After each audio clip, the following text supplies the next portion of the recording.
నేచర్‌లో లభించే అనేక మొక్కలు మనకు చాలా మంచి చేస్తాయి. మన చుట్టూ ఉండే మొక్కల్లో చాలా రకాల మొక్కల గురించి, వాటి ఉపయోగాల గురించి చాలా మందికి తెలియదు. అలాంటి మొక్కల్లో తిప్పతీగ కూడా ఒకటి. తిప్పతీగ ఆయుర్వేద మందుల్లో ఇది విరివిగా వాడతారండి.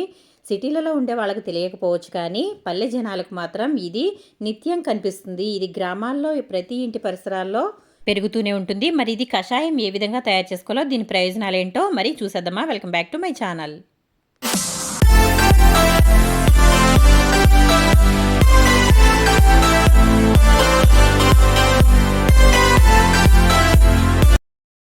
చూడండి, ఇది తిప్పతీగ. ఈ తిప్పతీగ వల్ల చాలా ఆరోగ్య ప్రయోజనాలు ఉన్నాయండి. ఇది ముఖ్యంగా జ్వరం, ఎటువంటి జ్వరాన్నైనా సరే ఈ తిప్పతీగ చాలా త్వరగా తగ్గిస్తుంది. దీనిని కషాయంగా చేసుకోవడం వల్ల చాలా మంచి ప్రయోజనాలు ఉంటాయి. డెంగ్యూ ఫీవర్ అయినా, స్వైన్ ఫ్లూ అయినా, ఏదైనా కూడా ఏ జ్వరమైనా ఇట్టే తగ్గిపోతుంది. ఇది గుర్తించడం చాలా తేలికండి.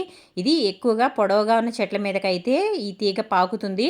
ఇది మనకి ఎక్కువ శాతం తాటి చెట్ల మీద అయితే ఉంటుందండి. దీని కాయలు ఎర్రగా ఉంటాయి. ఇది మనం గుర్తుపెట్టడం ఎలాగంటే ఈ విధంగా దొండపాదు మాదిరిగా ఉంటుంది. అలాగే ఆకు దగ్గర ఎస్ ఆకారంలో ఉంటుందండి, కనుపులాగా. అదే మనకి ఈ ఆకు గుర్తుపట్టడానికి అనువుగా ఉంటుంది. చూసారు కదా, నేనైతే ఆకుల్ని తీసేసుకున్నాను. వీటిని ఒకసారి అయితే శుభ్రంగా కడిగేసుకోవాలి.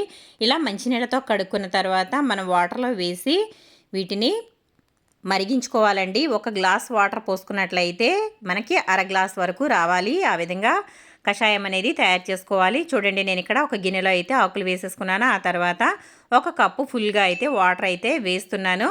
ఇప్పుడు ఈ వాటర్ని మనం చూసారు కదా, ఈ కప్పుతో అయితే వేసాను. ఇప్పుడు ఇది మనం స్టవ్ మీద పెట్టేసుకుని మీడియం ఫ్లేమ్లో పెట్టుకుని ఇది మరిగించుకోవాలి. ఇవి మనకి సగం వరకు రావాలి. ఈ విధంగా సగం వరకు వచ్చిన తర్వాత మనకి వాటర్ అయితే లైట్ గ్రీన్ కలర్లోకి అయితే వస్తాయి. ఆ విధంగా తయారు చేసుకున్న కషాయాన్ని తాగడం వల్ల జ్వరం అనేది చాలా త్వరగా తగ్గుతుంది.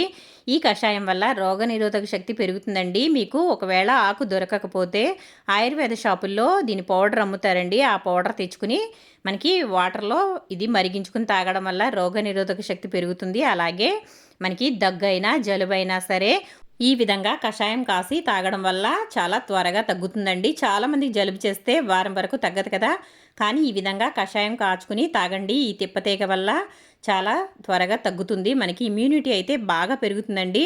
చూసారు కదా, మనకి వాటర్ అయితే చక్కగా మరిగిపోయింది. నేనైతే స్టవ్ ఆఫ్ చేసుకుని ఈ విధంగా అయితే గ్లాసులోకి అయితే పోసేసుకున్నాను. చూడండి, మనం ఒక ఫుల్ గ్లాస్ అయితే వాటర్ పోసుకున్నాం కదా, మనకి ఇది ఇక్కడ సగం వరకు అయితే వచ్చాయి. ఇందులో ఇంకా ఏమీ కలపాల్సిన అవసరం లేదు. ఈ విధంగా తాగడం వల్ల జ్వరం అనేది తగ్గిపోతుంది.